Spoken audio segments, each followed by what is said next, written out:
Roman Griffen here with the Roman review for Lush Life by Richard Price. This book is, I didn't realize it was a cops and robbers book. Who would have thought? Anyhow, Lush Life is, I'm not so sure there's a story here, but I read about 50 some pages and a few things came to mind. One is, I'm not sure there's a story. Two, a lot of the book is carried through dialogue.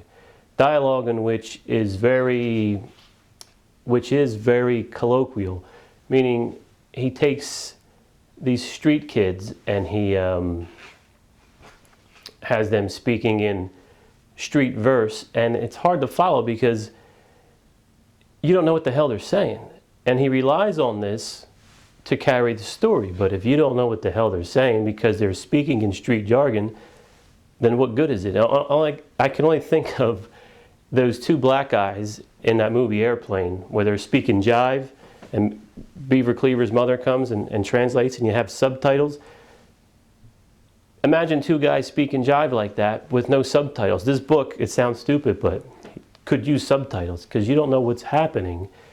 And he relies on dialogue to carry the story, but if you can't understand it, then what good is it really? So I'm not so sure that I got my notes over here, huh? How slick am I? This is a big time operation here. Yes, it could use subtitles. Another thing too is he must have this section of New York that he describes. It's all well and good, and it's cool that he knows this section of New York well.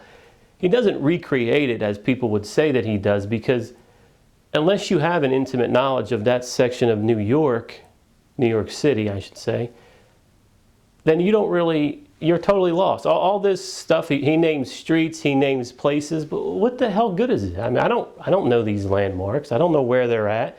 And he doesn't say in relation to the characters where they are. So it's just kind of like showing off that, hey, look how cool I am because I know how kids can speak on the street.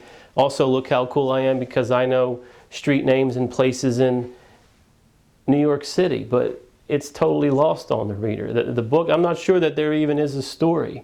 His voice in the book, as he narrates the book, he tries to be Jane Austenish, tries to be flowery about narrating it, but then you get into these hardcore thugs with their talk, and there's too much of a clash of, it's like a culture clash there. He's trying to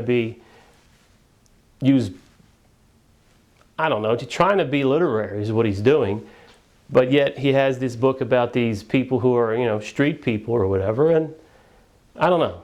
It misses. This book misses. Another problem is he uses sentences that are just way too long. And by that I mean sometimes a whole paragraph is one sentence. As a reader, you're tired out. By the time you get to the end of that paragraph, I mean, what you need to do is you need to read this book with an oxygen mask and a pitcher of water, because this is how worn out you're going to get reading this book. Also, his use of the colon. He'll start a sentence, put a colon, and then just start listing things like it's a goddamn shopping list or laundry list. It's exasperating to read the book, let alone not knowing what the hell these people are saying. Reading it alone is taxing because of the style of writing. So this book it fails on many levels. This book fails. I don't think, I read on the back, it's going to make you laugh, Russell Banks, my buddy, wrote a review about how Richard Price is the master of dialogue. Master of what dialogue? So he knows how. You might as well, if you're going to write dialogue like this, why not write it in German or something like that then? Because nobody knows what the hell they're saying, and you're supposed to be writing in English.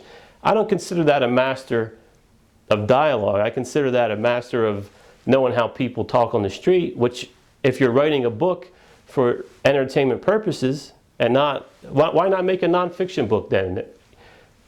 How People Talk on the Street Corner by Richard Price. Then I'll be impressed. But in a work of fiction, when you're trying to tell a story using dialogue to move the story along, and nobody knows what the hell they're saying, it fails.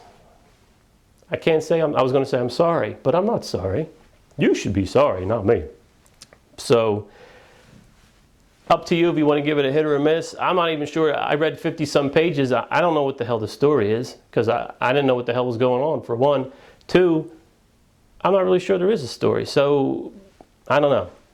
I give it a miss. I say that, like I've said it a minute ago, the book fails on many levels. So, it's up to you whether you want to buy it or not, but of course it always is. Not that anybody ever listens to me, but in this case you may want to.